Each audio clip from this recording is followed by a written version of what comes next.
Hello, everyone. Welcome back to the Trading Room. I'm Shane Vernier, and this is the U.S. Mid-Session Brief. Actually, it's the week ahead. We're going to talk about gold, silver, and the Fed. Remember, if you haven't yet signed on for our Switch On newsletter, be sure to do so. I'm preparing it right now. This will be delivered to your email inbox before the beginning of the UK session. So I always like to game plan on Monday. I think Monday's a great time to sit back, see what's coming the week ahead. We put that out in a newsletter and a video on the Switch Markets YouTube channel. So if you want some hot markets, this week I'm covering the dollar index, silver, gold, probably a little bit of copper, and maybe some Bitcoin. I'm going to talk a lot about the things that we see coming our way in the next 5 days on the market. The biggest event's going to be the Fed meeting, but I have to tell you, the civil unrest and really the weekend news cycle here in the United States, to think that that's not playing into some of our metals valuations is naive. Remember, anytime you see metals absolutely booming, There's a couple of reasons for that. One of the biggest ones is that it is a safe haven asset, all of them. Essentially, even copper, we could say, could become a safe haven. But right now we're seeing silver explode, gold explode. There's a lot of reasons for the silver run. A lot of it has to do with the shortage of physical silver being the London depositories. That's a big deal because London sort of is the clearinghouse. I've been to London more than once. No, just once. I've been to London once and Canary Wharf once. I guess they're the same place, but Canary Wharf's where all the banks are. And then London proper, I guess that's where all the restaurants and shops are. So we'll talk a little bit about that. I'm not going to get too deep into it because there's no way to audit these things. Nobody really knows how much physical silver is in London. They just know there's not enough. There's also been some new restrictions placed by China for 2026 about exporting silver. Supposedly, no more silver exports are coming out of China. That's interesting as well. It doesn't matter because the big picture is silver right now is at $117. It's absolutely exploded. We've got some trade ideas, some trade updates that we have to give you. I got a question right out of the gate on gold. We're going to talk about gold. We're going to talk about why the gold trade idea was a no trade idea, and that's because we had a gap. And anytime you have a gap in the market, especially over a weekend, I mean, it's one of those where you don't want to say I told you so, but man, we gave a very, very stern, serious talk on Friday about the risks of going home short metals, and we got the big gap open on gold up above 5,000 and sort of left our entry point out in the cold. So I definitely want to talk about that. I think we have an opportunity potentially to make some money this week. I am a little bit timid, though. I'm very rarely timid in the markets, but what I see happening here sort of defies a little bit of my logic. We've got the VIX going up and stocks are going up. We've got the U.S. dollar essentially crashing. I think we've nailed that call. And then we're only getting started with the U.S. dollar selling off this year. DXY is right around 97. That's going to be at 92. I can see that coming. So we're going to talk a little bit about the DXY as well. Also, your Forex majors, any majors that you'd like to look at, really any markets that you want to look at, I'm more than happy to do so. This is sort of a preparation Monday. We're going to talk Monday psychology, really getting the week off and going on the right foot. I like to dip a toe and sort of not necessarily limp into the trading week, but I like to go very easy because you can make big mistakes on Mondays, and those are tough to erase. And right now, I mean, honestly, I'm just sort of taken aback. I'm watching the strength in the metals markets, and it really defies all expectations. I don't care who out there is the biggest silver bug in the world, the biggest gold bug in the world. Nobody had this. Nobody had this. A lot of folks have said, oh, silver at 150, silver at 200, 300. Yeah, but you didn't have a $15 gain today. You didn't have that. I mean, silver's up 13.53%, and it's rallying. It's one of the biggest intraday moves I think I've ever seen from a precious metal. It's absolutely huge. And what's unique about this type of bullish move, this type of action, is that a 13% move typically comes on the downside of the market. That's when you have a market panic and everybody runs for the door. That's where you get the big moves, the big sell-offs, the big crashes. It's the opposite today for silver. So if you were in silver and you made a bunch of money on this trade and bailed at 100, we talked to a trader last week and essentially made a great trade. Do not kick yourself for missing the last $17 of this, because I know it was a judgment call. You're thinking, oh man, I need to stick. I need to stay in. I need to stay in. I need to stay in. I go, man, you just made huge returns. As soon as you exit the trade, it's over. You don't sit around going, oh no, what did I do? I should have stayed. You can't think of it like that. Think of the money you made. We're going to get pullback buys in gold and silver. I have no doubt in my mind we're going to get those. And I'm going to show you where those may be. But to be really honest with you right now, if you're holding shorts in the metals markets, it's probably the end of your trading career. It probably is. So be very, very careful shorting metals. This is probably the market event that I've seen in the last several months. I mean, this is a big one. This is a big one. So good to see everybody back in the trading room. It's all about metals today. That's a fact. T. Marina, happy Monday. Happy Monday. T, how are you doing? Hello, Shane. It was a good day today. Managed to claw back losses from last week from the gold move. Man, I would honestly, when I was trading with the 7 V-Bar trading group, when I first started out, if I would have taken a significant loss shorting gold or silver, I'd have been fired. I'd have been put on timeout for probably several weeks. I would have said, come back. That's what would have been told. I mean, they would have just looked at me and said, come back when you get a brain. And so I would have hung out and traded demo and done research for a month until I got my account back. But shorting the metals right now, I mean, I just am not interested. Over in the How to Trade community, good to see Andrea Garwal. Good to see Andrea. Welcome. Tuku, Bobby, Bob, Lita, Ralph H. Good to see everybody back in the room. Dave, good to see you. Dave, let me see. Should have always wins. Happy Monday. Happy Monday depends on if you woke up on the wrong side of the bullion market, that's for sure. Let's go ahead and just get started with what we need to cover, and it's all about metals today. I mean, there's no question about it. This was the trade idea that we put out last week, early last week. This was the Sell America trade. Does anybody remember the Sell America trade? Yeah, how higher equities since the Sell America trade. You're trending higher again today with U.S. stocks and equities, but what we have developing is just an explosive situation in the bullion market. So what was our idea? Our idea was to short right in front of 5,000. The idea was to short 92s and look for about a $15 pop. There was a lot of reasons for that. Number one, I figured that we were going to get some resistance at 5,000. I'm still convinced you're going to trade 5,000, but I'm not telling anybody to short right now with the idea that we're going to trade back down to 5. I'm not even remotely saying that. But we were looking at 92s, and this is why you don't just go short and hold anything over the weekend. Take a look at this. A gap at 5,000 developed beautifully right here. Here's your gold spot. Here's your U.S. dollar 4-hour chart. There's your close right there on the 23rd of January. What was your closing value? 49.87. And then your open was what? Your open yesterday afternoon for business, what was it? 5,015. It skipped our entry. It absolutely skipped our entry. So that, for me, is a no trade. That is a real unfortunate thing because I high probability that we were going to get a little bit of compression right in front of 5,000. And when price just flat skips the entire region, we're just left going, well, we had good discipline. We had a good order. We had a good game plan. Just didn't come our way. And that's life in the markets. You don't ever sit around going, oh, man, what if I only would have got that? Well, we might have lost. Who knows? But the bottom line is this. The opening week gap was above 5,000. You saw the low right there was about 5,003. Gap up opened at, 15? And then you pulled back to 3, and then you're off to the races by another $100. I mean, it's astonishing what's happening in the bullion market. There's no question about it. So when I'm looking at something like a gap, there's basically 3 rules of commodities trading. And this goes back to Stadelmeyer's work back in the 1980s with the market profile mentality, motif, system, strategy, whatever you want to call it. It was more of a thesis and a theorem rather than really a trading strategy. But the idea behind market profile and the idea behind volume analysis is that price points get debated. You have buyers, you have sellers. You have a market, you have price. Buyers and sellers collide typically at every price. And whoever wins gets the price movement. This is price discovery. If I show up and I say, hey, here's my phone. You want to buy my phone for $50? And you say, no, I'll give you $45. And I say, fine, I'll give it to you for $47.50. We shake hands. There's the deal. That's price discovery. That's understanding what an asset's worth. Well, in the markets, we do this on just a hyperinflated scale. I mean, we're debating the price of gold, in fractions of a penny, right? Well, that's just fine. That's fine. We can do that. There's enough volume in these markets to get that done.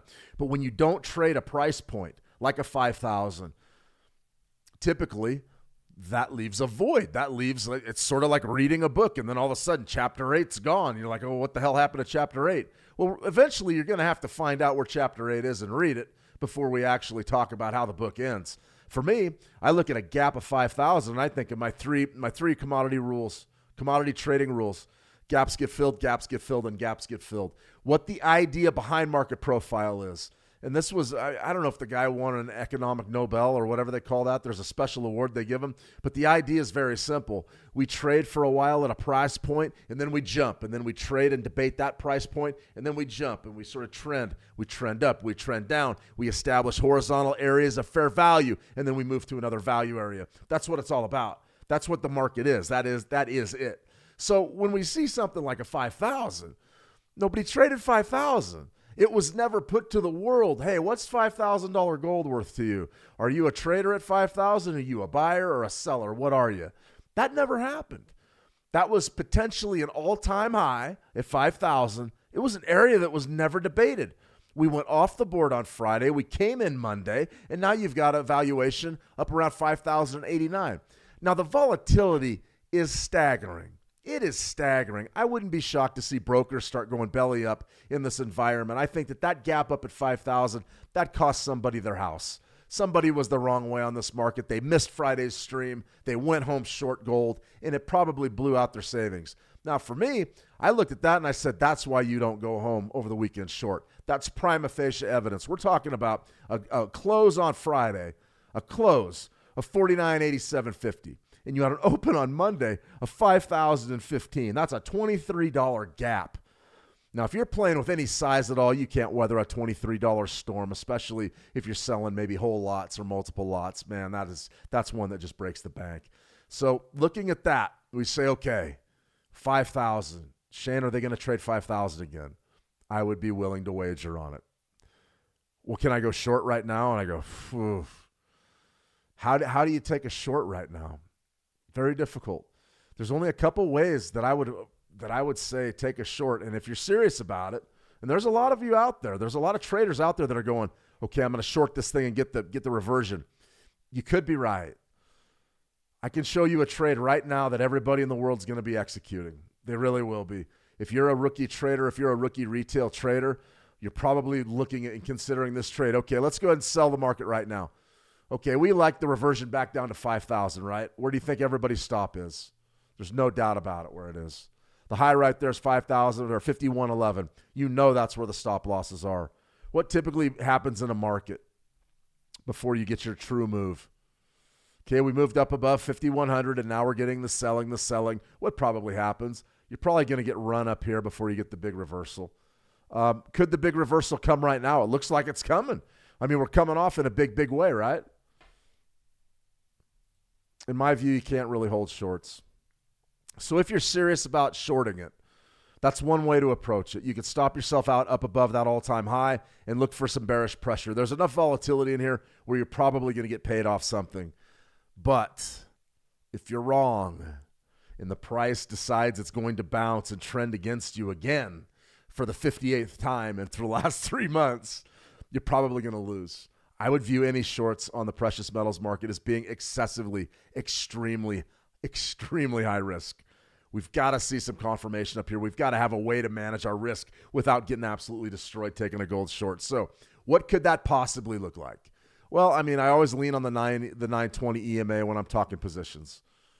All right, so let's go ahead and talk a position here. Let's go ahead and hit gold. What do you got going on a 4-hour chart? You don't have anything. And you can see right here, this is a prima facie evidence. Believe me, your broker, a lot of these brokers' historical charts won't show that gap. It was a gap. If you want absolute confirmation of that, here's your futures contract. You gapped higher on the open. It was 100% a gap. Now, a lot of the charts are going to run that gap together. Believe me, it was a gap. I watched it happen. All right, so right there, 4-hour chart. So what would we be doing here if we were thinking about maybe taking a sell? You're going to need to see some sort of crossover. So you're looking for the 9 to cross under the 20, essentially a 30-minute chart. Could you, in fact, get this trade cooking? Probably. But I would damn sure wait for a crossover. I wouldn't just take the sell thinking that, okay, it's coming off now. There's no evidence of that. There's no evidence of that. None whatsoever. None whatsoever. So be very careful. If you're going to take shorts in this market, you take it with a very structured approach. You don't let these things bleed against you. The last thing you want to do is start backpedaling thinking you have enough money to ride this turbulence out because you don't. Gold could go to $6,000 and it could happen in 3 days. It just, believe me, the markets can stay irrational longer than you can stay solvent. You don't have enough money to take that trade. Few do. All right. That being said, how could we trade gold? Well, I really don't mind if you're looking at a 30-minute chart and you want to take a crossover trade. You know exactly where your stop loss has to be up above that swing high, and then you're taking the shot. You're taking the big shot probably back down to 5,000, something like that. I admire your ambition, and I'm pulling for you. I'm not interested. But at least if you have that signal, that 9 EMA crosses under the 20, and you're going to fire your guns to the short, I don't have a problem with it because you know where you have to get out. And that's all we can ever ask. That's all we can ever ask out of our trade management. For me, a higher probability trade is going to be to step back on the daily and say, okay, what's going on here? Now notice, you'll see right here, this is Forex.com. They're not showing you the gap that is present. Let's go ahead and take a look at maybe Oanda. Oanda shows that gap. Very important that you recognize that gap. Very important, very important. Spike low right there, spike high. Upper extreme today is right up around 511, 5,111. Spike low right there is what? 45.36. That's a tremendous range. What are we looking for? Spike low to a spike high. Where's your 38% at? 48.90. In a perfect world, you'd love to see something like this. Maybe get that rally right up in there, right up around 52.80, somewhere in there. Even down here, we could get with the program. This is pretty good stuff. See, there's your gap right back there. I told you that horror story last Friday. I told you about the person that got absolutely nailed right there, being short gold. Boom, happens again. That's not a coincidence. It's Friday trading. Understand, Fridays can either really make you as a trader or they can break you. Don't let them break you. Don't let them break you. I mean, pardon my French, but to lose a bunch of money on a gap open like that's bullshit. You cannot let that happen. You cannot let that happen. You're too good. You're too good of a trader as a veteran trader to ever let that happen. If you watch one of these live streams, you already have the experience to not let that happen. You don't let it happen. So the flip side of that is, Shane, what if I'm long? Can I go home long on Friday? And I'd say, if you're going to do it, you do it to the long side right now. I don't recommend it because you will see a correction. You will show up one of these Sundays and it will be gap down and it'll screw the whole world over. Be careful, be careful, be careful. But pardon my French, I just have to tell you how I feel about it. And these markets are just, there's so much money at play. There's so much money. And to lose a stack of money on an open where you don't even have a chance, come on. Spike low right here in a 4-hour. Spike low, spike high. What do you think? That's very nice. 62% right down there at 49.80. Maybe right around my gap area. I'm probably a bidder from 5,000. There's no probables about it. That would be the bid. What we want to see, though, is if we could get the back end of that golden zone right up in there, maybe something like that. Oof. That makes that area right there an extremely strong trade in one of those that we are going to be targeting towards the end of the week or maybe even as early as tomorrow. Good stuff here in the gold market. I can't wait to trade it. Haven't traded it yet? Absolutely.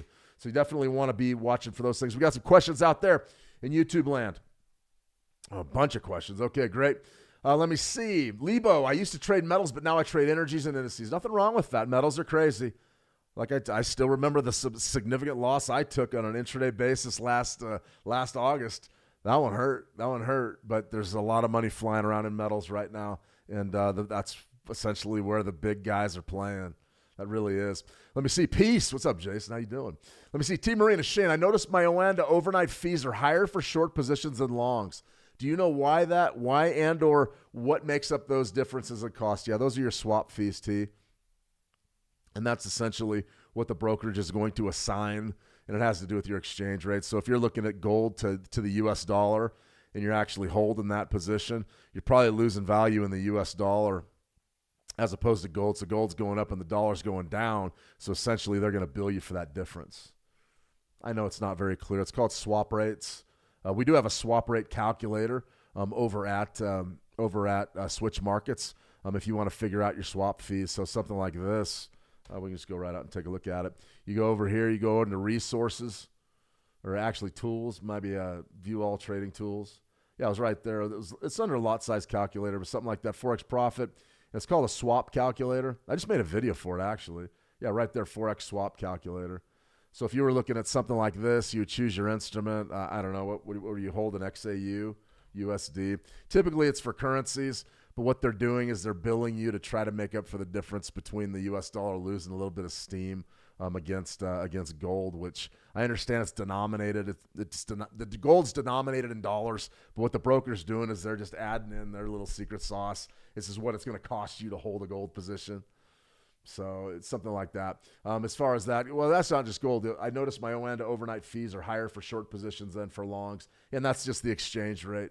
That's the exchange rate, T. So, like, let's say you wanted to hold Euro USD. Okay, so you're looking at Euro USD, and this is over at Switch, so this is a good reference for you. Deposit currency be USD lot size. Let's say you're putting on one lot size, number of nights. Let's say you want to hold it one night. Calculate your swap long is going to be minus 7.16, and your swap short's 4.18, and it has to do right there. A swap known as rollover is the interest paid, so essentially that's the interest you're paying for holding one currency against another. If it's positive, essentially it's a carry trade. that means that you're taking a position against a currency looking to make a higher interest rate. So in this instance, it would be the difference between the interest rate on the euro and the interest rate on the dollar. It's just a swap fee. Cost of doing business. When it comes to metals, it's a little trickier than that, but that's the basic idea, T. Hope that helps. Let me see. Why the silver boom? Yeah, we're going to talk silver here in just a second. Couple of reasons, but a good question. We're going to silver next.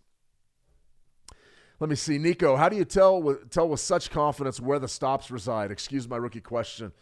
Well, it's a good question, Nico. The real basic answer, and the one that women and men would give you on YouTube, they would try to play the guru role and say, well, I've been doing this for so long and I just know where they're at. For me, it's always a question of what's obvious. What's really obvious? When we look at that swing high here in gold, 4-hour chart, whatever time frame you want to go to, you can go to a 5-minute chart. Everybody can see that. That's the high. So when you start talking about, okay, what's up there? And I would say, well, we know that there's shorts dug in up there. The price action shows us that. Price is sort of bearish here a little bit, sort of rotating around. We challenged up here, got around to fresh shorts, challenged it again, got around to fresh shorts. So what conclusion can we draw? That's sort of your textbook liquidity sweep up there. That's what the smart money concept traders are going to tell you. Stop losses are right up here. Anybody that's short using this as their stop loss, using this high as sort of their barometer for their trade, saying, okay, well, we rallied here, I'm going to go short. Where would you have to stop yourself out at? Stop yourself out right up above that all-time high, step back, reevaluate, maybe let it breathe for a little bit, but then get out. So I guess what I'm saying is in the futures market, we have a pretty good idea exactly where the stops reside because, we can do something like this. We could pull up our gold chart, and then we could use our handy-dandy TPOs. Okay, we could pull a time price opportunity, which is your volume, right? Okay, so there's your point of control. Point of control in gold futures is where? And this is just an example. Point of control is right there. Okay, what is it? Sort of where we're trading right now, 50.85. How much volume was up here? Not much. Not much. So if the bulk of this action's right here, do we think that we're net long or short? You're probably, day traders, probably short, especially during the U.S. session. So you got to figure if there's a lot of shorts in this volume right here, and there's bidders in here too. I'm not saying that there isn't. The top of your value area is right up here. Bottom of your value area is here. The idea is that the shorts would get pushed out right up in here. Idea is that nobody's going to help them up here. Now, maybe they do, maybe they don't, but we do know one thing. Once we get up above that daily high, life gets tough. If you're holding shorts, you're probably going to get squeezed out of there. That's the basic idea. It gets really complex. We start talking about the volume stuff. We'll save that for another time, but it's a great question, Nico. Let's see. Eyes hazy. How do I trade silver? I don't see any pullbacks in the near future. Yeah, we're going to go ahead and trade silver here in just a second. No sound? Shad, you got no sound? I think everybody can hear me. Sorry, Shad. I think we can, I don't know. I'm showing I've got sound. I'm hot. I'm ready to go. So maybe it's you. I don't know. We'll check that out, that calc. Okay, so what is a credit when it's a negative balance? It's just the opposite. So it just has to do with the interest rates, T. Sometimes you carry a position, you're paid for it. Other times you're not. When you're getting paid for your interest rate and you have a positive swap fee, that's known as a carry trade. So something to think about there. Okay, we've got a lot of questions on silver. And I think my audio is good. If my audio is not good, I would have heard more about it. So probably just got to turn it up a little bit, Shad, or maybe unmute it. Definitely showing that we're hot. Okay, why the silver boom? A lot of different reasons. The first thing that we're going to talk about here, this is multifaceted. Why the silver boom? There's 3 reasons in my view. Number 1 is the fundamentals. We're going to cover a lot of those fundamentals in the newsletter. Be sure to sign up for it. There's basically 2 fundamentals right now that are being attributed for the big boom, the big bullish boom in silver. Tina, good to see you. Tina, welcome. 2 things on the fundamental side. Number 1, you've got supposedly a big-time shortage in the London depositories. If you do have a big-time shortage in the London depositories, that means that if somebody shows up to take physical delivery for silver, which has been happening more as these AI data centers are being built, They're really falling back on silver, copper to be superconductors and conductors, right? So there's a demand for that, a manufacturing demand for that. And when there's a big demand, people show up to the market like major players, the Googles of the world, the Metas of the world. They say, okay, we need a bunch of silver. They go to the exchange, they buy it for the intent of taking physical delivery. And when there's not enough of it to meet those needs, what happens then? A couple of things happen. Number one, the market goes crazy because somebody's going to snap up all the supply on hand. The other thing is, and this is a trend that we've seen recently, is people like Google, Meta, I think even Amazon was in these data center businesses. They were going right to the silver mines and trying to buy supply directly from the wholesaler. In this instance would be silver miners. Given that scenario, the silver never goes to the exchange. So if I'm Google and I'm Meta and I show up and there's a great big silver mine, let's say there was a lot of silver taken out of this region back in the day.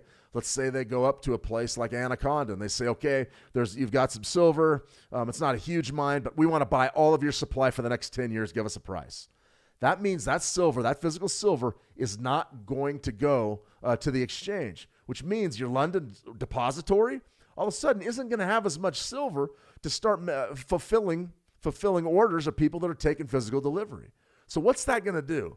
That's going to put artificial pressure, or at least it's very real pressure, but at least short-term, intermediate-term pressure on the price of silver to the bull because there's not enough. That idea of scarcity, the concept of scarcity, that's the first market driver. That's very real right now.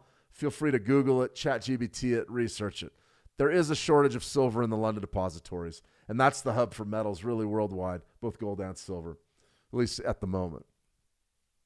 Number two, beginning in 2026, China they put severe export restrictions on silver.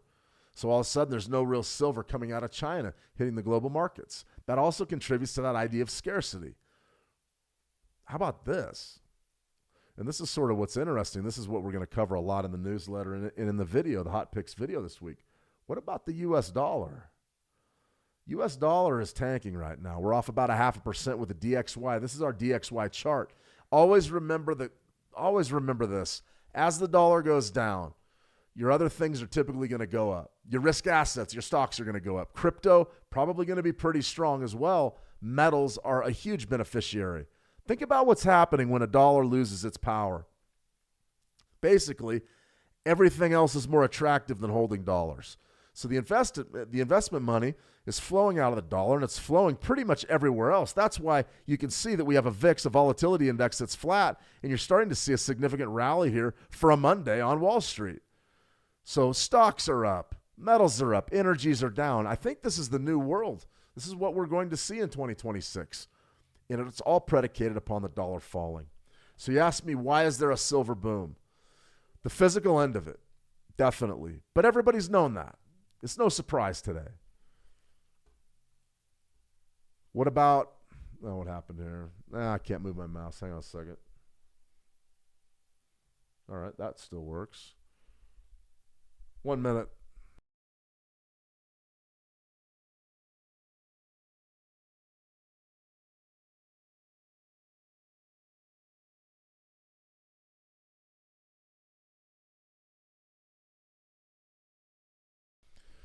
All right, we're back here. This mouse still isn't working. I'm going to have to go ahead and rig something here very briefly. So just give me a minute. I'll get back.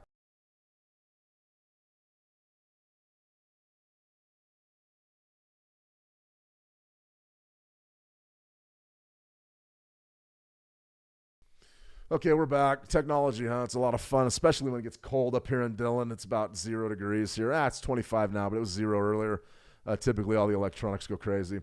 In any case, what we've got right here is we've got a dovish dollar, right? So we've got a dovish dollar. Prices are coming off, values, and pretty much everything else are going up. So if that is the case, then we can attribute our second market driver to a weak dollar. So we've got scarcity and a weak dollar. How about the third? What do you think the third is? Geopolitics this week, it's all about what's happening in the United States domestically. Weekend news cycle, not very great. Had another shooting in Minneapolis. Widespread riots, hotels are getting trashed, people are in the streets. The threat of the Insurrection Act is very real at this point. And what this will do, I mean, this is the Insurrection Act evoked by, we're not thinking that it's going to be by the end of this month, but perhaps by March or June or something like that. That's interesting. That tells us a couple of things. Number one, the civil unrest here in the United States is only going to get worse, especially this year. It is an election year, so you're going to see a lot of this stuff. We saw it in 2020. There's no question about it here in the States. This is what's going to happen this year, and it all revolves around immigration policies and some things that are happening from a social level. That's going to boost the risk profile. When risk gets boosted, people fly into safe havens. What else? What's another piece of this puzzle? Will there be another U.S. government shutdown by January 31st? They're saying that, 79% is sort of the litmus test here. So we're thinking that it's going to be later this week, and what the Democrats are going to do is they're going to shut the government down again. They just reopened for a few months there after the big fall shutdown. They're going to shut it down again. And they're going to demand that they take funding away from the ICE. They don't have the votes to do it, so the Republicans will be forced to make a stand there and try to override this shutdown. But they're going to shut it down again, and it's going to throw the markets into chaos because your budget still isn't really finalized for 2026. They don't really know what they're going to do. They just know it's an election year for the midterms, and they're going to shut the government down. That's more uncertainty. So you've got civil unrest. You've got a government shutdown. What else do you have? You've got an election, which is, this is January 26th. It feels like it was just January 2nd. This election's going to be here before we know it. And as the year moves on, this is going to become more and more and more important. So right now, what do you have? Balance of power in the midterms. Democrats sweep. They're saying there's a 38% chance of that. 37, excuse me. Which party will win the House of Representatives? The Democratic Party is widely expected to win the House. And then what do you have there? Which party will win the Senate? This is what's interesting. And this is the one that will be fascinating to watch this as we move forward in time throughout this trading year. Basically, what you will see if the Democrats do win the House is you will see impeachment proceedings launched, and Trump will be impeached for a third time. That's guaranteed. That's guaranteed for next year. So a lot of things are going to happen when the Republicans lose the House, or if that prediction stands. You're going to have basically gridlock in Congress. You're not going to get really any further down the line on the agenda, either with immigration or spending, and that's going to bring everything to a screeching halt. Believe me, that factors into things like safe havens. It factors into everything, because how are you going to really restore any sort of, economic prowess, at least regarding the Trump administration's game plan, when you can't get the votes to do anything? I mean, if they could delay, they would have problems getting the Fed chairman confirmed, or FOMC members confirmed. It will be a fight on every little thing, with the idea being of just stalling out everything until the 2028 elections. And that looks like it's exactly what's going to happen here. So that would be the third part of the equation for silver. I mean, right now you've got physical scarcity. All right, you do have that. You've got a weaker dollar. There's no question, in my view, I think we've nailed the dollar. I would be very surprised to see the DXY holding above 92 for the rest of the year. And then also you've got the civil unrest here in the United States and the election. Those three things, you're drawing people to safe havens. Silver, very, very attractive right now. And here it is. I mean, here's our breakdown for it. So we had the cup with handle. I'm going to keep going back to that. Incredible breakout. Really, the signal bid was somewhere down around 85, probably this daily close. And man, look at that. It's been an absolutely huge run up. And that's even just for late retail traders that got in on it. Buying pullbacks. No question about it. Now, right now, there are sellers up here making money. No real reason to say they're not. 117.75 is the top today. You're already down to 112. So people that are taking short positions, short scalps, doing very well. Now, this market has absolutely exploded for me. It's relatively simple. You're just buying pullbacks. You're trying to get in on any pullback you really can. Spike low, that's a beautiful place to begin your Fibonacci sequences. 21st of January, sort of a little 2% pullback, 1.57. 3 big days, plus 3%. Plus 7.5%, plus 9%. That's what we call just an explosion and a light show to the top side. There is absolutely no way that you get that kind of movement without some serious bullish appetite. And I think it all plays into it. Safe haven appeal, weaker dollar, scarcity. You add it all up and it's a perfect storm. There's a couple other things that we need to realize from a technical perspective that did happen in this silver market. Number one, a lot of retail shorts got forced out over 100. And go back to last week. Watch some of the live streams. We covered silver a lot. And the big question was, Shane, are you going to sell in front of 100? And I said, well, you should be okay to take a scalp, but you don't want to hold anything. And honestly, selling in front of 100 was not good. I mean, this thing's absolutely just exploded. The volume flew into the market right over the key level, and since then it's just been momentum. People have piled onto the momentum. So I think 125 is as good a level as any to go to as a topside target. I think 125, 150, 175 at this rate, you could really be looking at $200 silver relatively soon. You could be. I don't believe that, but I think that it's definitely possible. I'm willing to admit that it's possible. So if you're on a pullback here, 120, 107 and a quarter, oh yeah. This down here I love. 62% pullback right around 100. We could see a swift pullback to 100 and then just jam northward to 125. I would love something like that. If I was holding a position in silver, it would be long or nothing. I wouldn't be holding shorts just because you're fighting. I mean, you're swimming up a river. You're swimming upriver. The current is up. I mean, you got to make sure that you get with the pressure. Sure, you've sold off quite a bit today. That's a function of the volatility. The reason why you're selling off is profit taking, short scalps, maybe some momentum, but you're still extremely bullish. Don't lose sight of that. And the other thing to remember is that you've got a spread of 755, 635. That's astounding. It's crazy almost. Compression, no compression around 100. Break, pullback zone right at 100. Very much. Let's take a look at a 4-hour chart and see what we've got here. And there it is. Sellers are showing up. You're off 4% in the last, 30 minutes? That's an incredible run. So what would something like this look like? Spike low right there is where you began. There's your current wave. Low. That was back on the 22nd of January. Since then, the 4 hours just been in a stiff uptrend and a huge bullish break. And now the pullback's on. What do you think about 38%? 110? 110 even, maybe just a shade over 110. I like it. I like it a lot. Any chance really to bid this thing just gives you an incredible opportunity to get in. But once again, this would be a trade. This wouldn't be okay, I'm buying 110 and I'm waiting for 125. I don't think you can do that with this much volatility. More than likely, you're going to get stopped out before the getting gets good.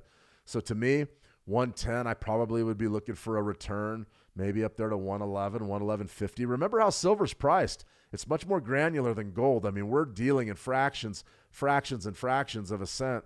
And the reason why is because silver for the longest time just did not move. And now it's wide open. Fibonacci level to the bull, probably a pretty good trade. You just got to be careful with this one. You don't let this one get away from you either. If it's not there, you just have to move on. But I would love a bid right there from 110, right above it. 62%, 105, more than likely 105 and a quarter maybe, something like that. Key level of 100, yeah. I mean, it's there. So I want to bid. You know, you want to bid. How would you bid? Something like this. Get your paper trader up. Let's go ahead and I don't even know what the heck's going on here. Yeah, do this one. Go to trade. What would you be doing here? Order, buy, limit. From where? I would be dialed in pretty tough right there, maybe right around 110, 110.30 maybe, something like that. That'll give you a potential opportunity to grab that Fibonacci level if you wanted it. High probability trade. High probability that you get a bounce off of that. The tough part's going to be being patient and getting it. It's really all there is to it now. You're just waiting. As far as what could you do on a 30-minute chart, wouldn't even go any lower than the 4 hour. You can see exactly how stiff this is. Volume spikes, right? So there's your top 117.75, and then there's the big sell-off, right? Do we get an opportunity down here? More than likely, yes. Just got to wait a little bit, but it's coming our way. It might come our way right now while we're on this stream. Trading about 112.50. You know, do we have anything on the 30-minute that could even help us? What's the U.S. session looking like? Opening bell, ding, ding.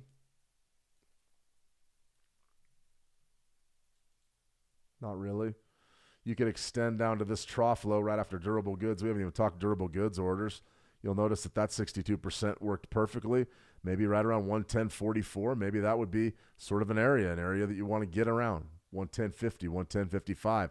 The biggest thing that I would recommend is if you do take the bid, if it's not there, you have to get out. There's too much volatility in this market to wait. You got to make sure that you're very, very careful with what you're doing. This right here, I would call this a high probability trade. 110, fully expect to get a bounce. All right, maybe we'll get it right now. So what do we have here? So what makes this? There's no point even watching the trading dome. Right here, let's just pull out the telestrator and show you exactly how to execute. This zone right here is what we're looking for. That's what we're betting on. We're betting that there's going to be bidders here. Why are we doing that? Because the uptrend is significant, right? So the uptrend's significant. Get rid of that. The uptrend is stiff. Now, intraday, the last hour, we are coming off in a big, big way, but still you have to really like the long side of this market. This is prima facie evidence that markets, when they flush, all of your retail longs today are getting flushed. Now, when we take a trade in here, you don't necessarily want to pick this position saying, okay, we're going from 110 up to 125. We don't know how this is going to pan out. We just know there's a lot of action in there, and the market's coming our way right now. On 111 and a quarter, this is absolutely looking beautiful. So my take profit probably would be right up in here. I'd be looking for maybe 111.20. That's a pretty good trade.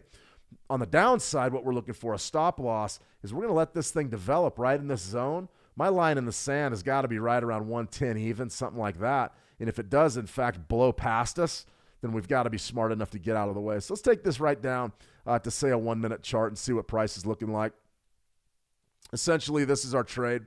And this would be real similar to how I would execute this in real time. I mean, I'm looking at this saying, okay, what level do I want? I say, okay, this is an aggressive entry. It's an aggressive entry right up there, right around 110.55. We know we've got our happy zone, our big time, that 4-hour support zone is right around 110.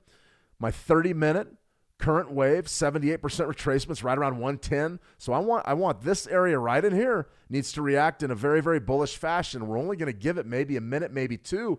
And if, in fact, this market craters, then we're going to bail. That's all there is to it. Now, right there, I mean, you could see the bidders are significant. They're there. It's just a question of where do we find them. We're just sending out probes. Where do we find them? I mean, I would love for this trade to go live. It would be just a great instructional moment. And you're looking at what? Profit targets right up there around 111.21. This would probably be this would be a very, very high probability trade for me. Watching this, so you're looking for what, about 75 cents, risking somewhere around 50 cents. So this would be a 1 to 1.5 risk versus reward. That's if you get it. I think we're going to get it, but the bidders are in the vicinity. So right now, 11:42 my time. It's 1:42 Eastern. Okay, here it comes. We're going to be dancing here in a second. I want positive, immediate price action. If I don't get it, we're going to rip the Band-Aid off and get out. You can't afford to hold a position. Even if you're right to the long side, you can't afford to hold it because the volatility is too big. The ranges are too big. That's all there is to it. So let's wait. Let's give this another minute or two and see if we get a little bit of love here. Getting in on this entry point with this much action is also going to be sort of a bit of a trick, especially with a spread that big, so go ahead and give it another couple of seconds. I'm not going to sit here and watch this all day, but you can definitely see where the level is. Interesting. Nice sideways trade. Remember, we're not trying to call the bottom of this market. We're just looking for a bit of, like that bounce right there was very nice. That's sort of what we need. We could definitely do that, or we could wait. I'm going to go ahead and turn to a different market. But right here, you can see the compression setting up in the 1 minute. They're clearly bidders here. I want it right now. I don't want to sit around any longer. I want it right now. If, in fact, you don't want to take this without any confirmation, I would be watching this for a 1 minute hammer to show up somewhere down here. That would be a safer way to play it, but it looks to me like we're going to get left out. That's trading. That's absolutely trading. So I'll keep an eye on it. We got some more questions here in the live chat. Let me see. Tina, lost track of my time. Just came back to England. Well, I've been going all over the globe, Tina. That's tough to keep those time zones straight. Very difficult. I remember getting back from Greece. I went to sleep for, it felt like 30 hours almost. I shut it down at like 5 in the afternoon and got up at 8 the next morning. Let me see. Ice Hazy, all the billionaires are rushing to build AI data centers, so it makes sense. Absolutely for silver, 100%. Nico, with the Minnesota situation escalating, could Trump be out before midterms? No. Trump's not going anywhere. No, they're not even talking about that. I mean, the violence is palpable, though. I mean, there's If you're talking about actually overthrowing the government, that's not going to happen. If that does happen, then all bets are off. The U.S. dollar goes pretty much worthless overnight, and then you'll just see your financial markets globally crash. So I don't think that you're going to see that, no. Let me see. Lise, what is this? What chart is this for? That was for silver, spot silver, XAGUSD, and that was on the Oanda data feed. It looks like we're just going to miss out on that trade. That's too bad. Let me see. Gold is acting the same way. Let me see. Eli, what are the Bollinger Bands for? Bollinger Bands are how I judge volatility. So very simple. When the Bollinger Bands are tight and parallel, there's no volatility, and you're just getting rotation. When the Bollinger Bands are wide open, then you've got a live market. Sort of when the alligator's mouth is open or when it's closed, you don't really want to trade too much when it's closed. But when it's open, that's when you want to trade. That's when you can get in on the action. Good question, Eli. Let me see. Eyes hazy. There are some big buyers sweeping liquidity on both metals simultaneously. Yeah, you're starting to really see the correlations at this point flex. I mean, look, we missed our trade. That's trading. You know, I guess we could have been more aggressive. The problem is you got to draw that line in the sand somewhere. So 110.73, so the play would have been to buy 110.75s. Well, we were at 110.50s. I mean, it's just a guessing game. You do the best you can. Should we have got that trade? Yeah, we should have got it. Did we get it? Nope, we didn't. Back to the drawing board. Is that level still good at this point? Yeah, I would say so. You like to hit those the first time through, though. It makes life so easy. Makes life so easy. Let me see Ralph H. over in the How to Trade community. Good to see you, Ralph. Hey, Shane, what will happen to the dollar when the Fed chairman is replaced? Brings us to our next point. Our next point is going to be our interest rate expectations. Right now, I fully expect the U.S. dollar to continue trending down once Powell is replaced. You can see right here, we've got 2 days until our FOMC live engagement. I'll have that for you live. 97% chance that you're going to hold interest rates exactly where they're at. And I think that's 100% true. I really do. I don't see Jay Powell cutting interest rates, and a lot of it has to do with him being under investigation by the DOJ. Now, I could be completely wrong. There could be a surprise in here where, you know, maybe there's a back channel deal going where they say, hey, listen, Powell, cut interest rates and we'll drop the charges. Could be. That seems to be the world we're living in. There's a lot of people pulling a lot of levers. So for me, I think Jay Powell is going to be defiant till the bitter end. I think that maybe he gets one rate cut this year, but I doubt it. I think he's going to keep rates where they're at, probably going into the next Fed chairman. Now at that point, more than likely you're going to see some seriously aggressive rate cuts. That's why right now we're looking at the end of the year odds for the 9th of December. I know it's a long ways, but we got to look ahead, and you'll notice that this distribution starting to skew a little bit further to the left. Still way too conservative. I think we end up over in here somewhere. And right now, my personal views are only being priced at about a 7% chance in the market. So we're looking at probably 2 rate cuts by the end of the year. That's what people are thinking. I don't think that's the case. I think that this right here, to answer your question, Ralph, this right here, if we start getting over into here, you will see the dollar plunge. Now, the dollar plunging is going to check a lot of boxes for the administration. It's going to send prices higher, but it's going to send equities prices higher. Your markets are going to boom. Assets are going to boom. And that's what that seems to be exactly what the administration wants. You're going to be able to show a lot of economic growth with a devalued dollar, but whether you're actually getting anywhere, whether it's making conditions better for anybody, that remains to be seen because inflation is going to remain high. There's no way that it can't. There's no way that it can't.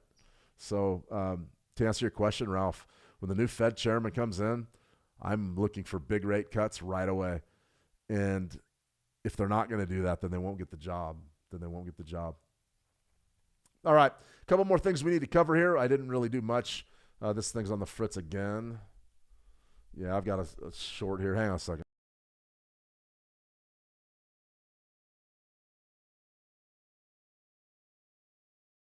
Yeah, what we have is static electricity builds up, and it happens when it gets this cold outside. So my connections are sort of off.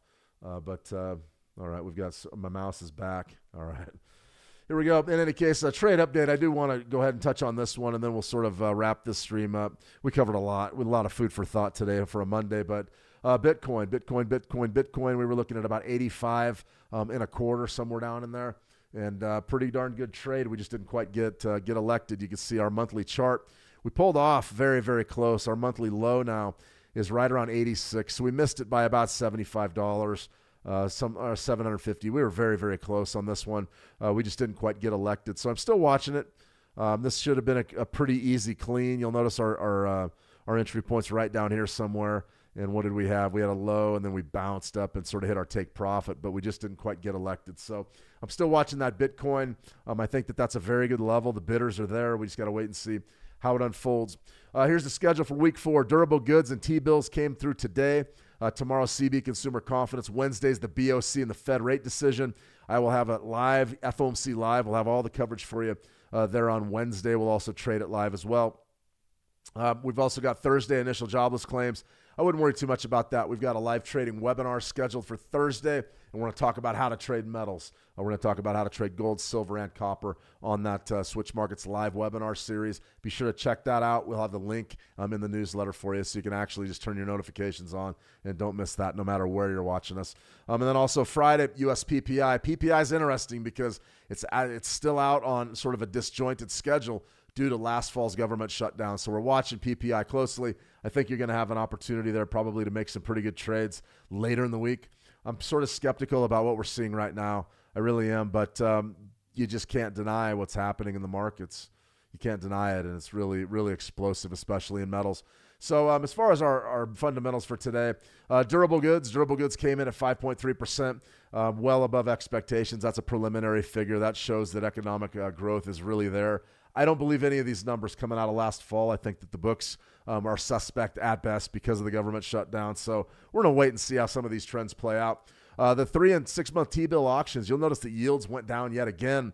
Yields on the 3 month went down, and then yields on the 6 month sort of ticked a little bit higher. As far as I'm concerned, that's sort of a non-starter. We're still seeing expectations for more dovish policy coming in sooner rather than later. I still say that it's going to come about. You'll see the rate cuts really kick off about June. And then as far as where we're at with our durable goods numbers, you can see right in here, you got a pretty good cross-section of data over the last year that shows you it's just been really random.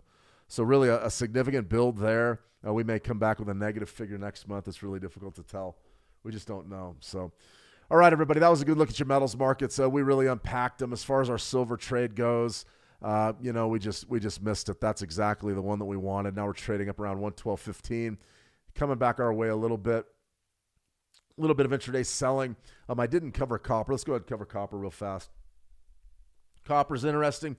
4-hour bid was right there the 23rd of January. You got that crossover, had an opportunity potentially to hold the bids.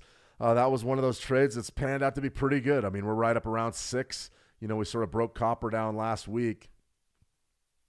Not nearly as attractive as silver and gold, not nearly the volumes, but you can't really argue with the price action. So right up there at 607. This area might potentially be an area of resistance, but it looks to me like the bidders are just involved in metals across the board. As far as copper, what do you really have today as far as the daily time frame goes? Not much. There was your big move, 2.37%. On Friday. Today, you're up about another 0.75%. So it's good stuff. It's a pretty good move, but it's just not even remotely close to what we're seeing in silver. That's up 9%. Gold's up 2%. WTI crude's off a little bit. We'll cover crude oil tomorrow. I want to give that a chance to simmer. We may actually have a trade idea in that regard. But right now, we're just looking at pullbacks. We're looking at pullback zones. One last thing that I will mention, and it may be worth referring back to last Friday's live stream. When we broke down the relationship between the gold futures and the gold spot, a little bit of a clue that we were in potentially for some sort of move. The way that those two contracts came in and the basis was really eliminated, the difference between the futures price and the spot price, that really wasn't a factor, and you very, very rarely see that. And right now, take a look at what we have developing in the futures market. Gold futures, February gold futures, $5,076. Spot gold, $5,080. Very rarely will you see that sort of dynamic where the futures prices are just a little bit lower than the spot, especially with metals. Typically, futures contracts, as they become deferred, are sort of at a discount to the current front month contracts. But the relationship between the futures and the spot has been absolutely insane with gold. It's been crazy. So if you wanted to judge it according to that, then maybe we see that pullback. I love the pullback to 5,000. I'm a bidder from 5,000, no question. But it's a trade. It's not an investment. And that's a big difference. Big difference. Okay, let me see.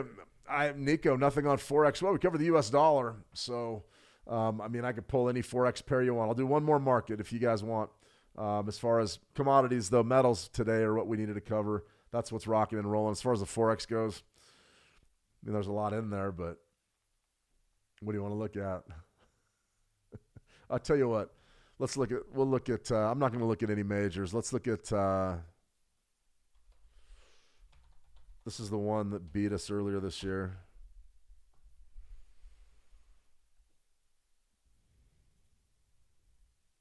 Take a look at this.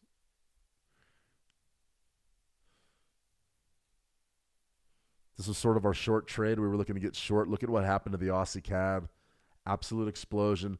Pull back right to that zone, and we are off to the races. Why do you think? Gold, metals. Australian dollar is a commodity dollar. It depends on metals pricing. That's prima facie evidence. This right here is an absolute fantastic triangle. It's already gone. But right here, so there would be sort of your run, and then here's your rotate.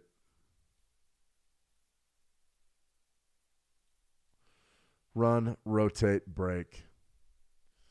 Sort of self-explanatory how to trade it. You're just looking for pullbacks at this point. First pullback zone, 94. Interesting. We're trading 94.97, so 94.15. That would be a very good one. As far as maybe a 4-hour pullback, extremely bullish. And it just is. Look at Australian dollar gaps up because metals gapped up. Intraday scalp. What do you think? 94.88. Clearly 95 is the 10,000 pound elephant in the room. Something to think about there. All right, one more. Eli, Great Britain pound, Japanese yen. The Great Britain pound, Japanese yen is interesting. It's always interesting. The guppy's always open for business. Sell it. No, I'm just kidding. Let's take a look at some technicals. Spike high, spike low. I like that a lot right there. You have a defined trend, clearly. Bearish. Very nice zone right there. 211.50. Big round number. I like that. You've also got the 13-period EMA right there on a 4-hour, right around 211.69. This area right here could be pretty good to the short. Let's go ahead and wipe the short-term stuff off. Take a look at where we're at on a daily. Weekly. What did we get on the weekly? Looks like we got a bid. Spike low, spike high. So, game plan will be simple. Short time frames, you could definitely play the sell, but that zone right there is a very attractive. 38%, 208.85. You've also got that 13-period EMA right there, 13-week EMA right at 208.68. That's a big-time zone right in here. So I'd be watching that support zone relatively closely if we do get an opportunity potentially to trade it. The real question is what happens with these markets as we roll forward this week. The volatility is just really heavy to open. Great trading day, but a tough trading day. There was lots of FOMO out there today. Lots of FOMO in the metal markets. A lot of people rushing in, afraid they were going to miss out on their fortunes, and it really cost them. So watch out for this whipsaw price action. Anytime things get crazy for me, I fall back on my long-term technicals and look to make my decisions based on the broader picture and all the evidence at our disposal.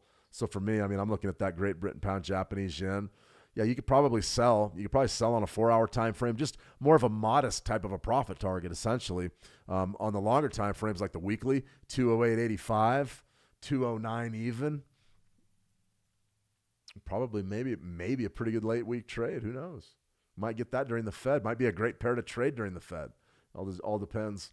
This is the modern day gold rush. I tell you what, there's been a lot of people made a lot of money from the silver market. Crazy. Silver, something else. All right, everybody, I want to thank you for joining me today. We went on long enough. I hope we answered all your questions. If you have any questions at all, though, any more questions, head on over to How to Trade Trading Room. Sign up for a free account. Send me a private message, and I will get back to you directly. As far as tomorrow goes, we will have a trade ID out a little bit later today, and then we'll also have that weekly newsletter. Check that out over at Switch Markets. We'll give you sort of the rundown of what to expect. Nico, I still don't understand your top-down process. You're framing the Great Britain Japanese yen bearish when the monthly is rallying to the upside, sort of like the EG we checked out last week. It's very simple, Nico.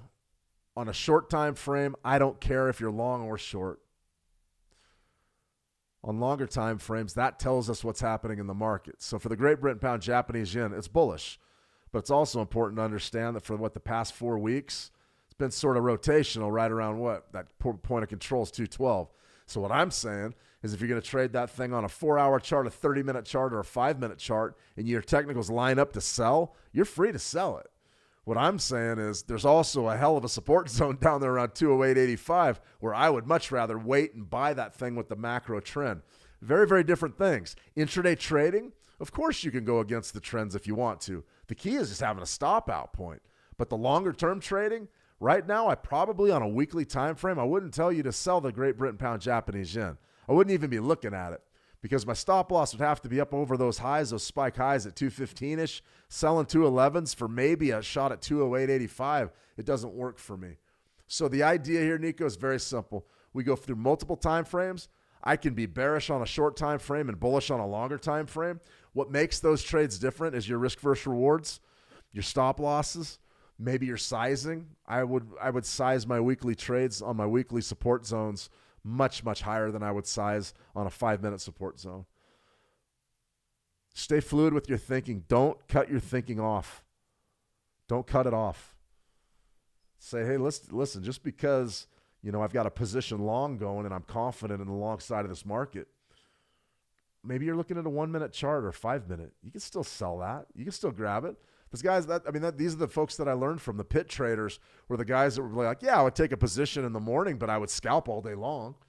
So the position trades were the big runners they were looking to make the huge money on and the get-rich trades, but they would still scalp inside the pit all day long. So a guy would be open. He'd say, yeah, I'm going to go ahead and open 10, in WTI crude or something, and then come back and on a different account, just sit there and short, just sit there and scalp inside of the pit all day long. We can do the same things on our charts and on our electronic devices. It's just all about time frame. It's just about time frame. It's about, hey, okay, listen, I've got a ton of money long silver. Okay, that's great, but I still think we can get in and scalp this thing on like a 500 tick chart or something. There is nothing that says you can't do that. Now, we don't typically talk about that stuff because people get confused. Well, Shane, are you bearish or bullish? I go, it's not that simple. It's not that simple. I have no problem selling a 4-hour chart there on the Great Britain pound Japanese yen. Difference is my stop loss is going to be a lot tighter. My position size is going to be a little bit smaller. But I know what I really would like to do, and I would like to buy that 38% weekly right around 208.85 that comes together with my 13-period EMA at 208.68. That's what I really want. That's what I really want for Christmas. But maybe we can make a few bucks in the meantime. Something to think about there, Nico. All right, let's see. Buy low, sell high. Yeah, that's what it's all about. It doesn't matter the time frame. All right, guys, I'm going to go ahead and sign off. If you have any other questions, be sure to reach out and ask me over at How to Trade. Be careful. It's Fed week. Very important that we understand that anything can happen. There's going to be a lot in the news. It's your guess is as good as mine what's going to happen next. All right, everybody, have a fantastic trading day. Trade the action well, and we'll talk soon. See you.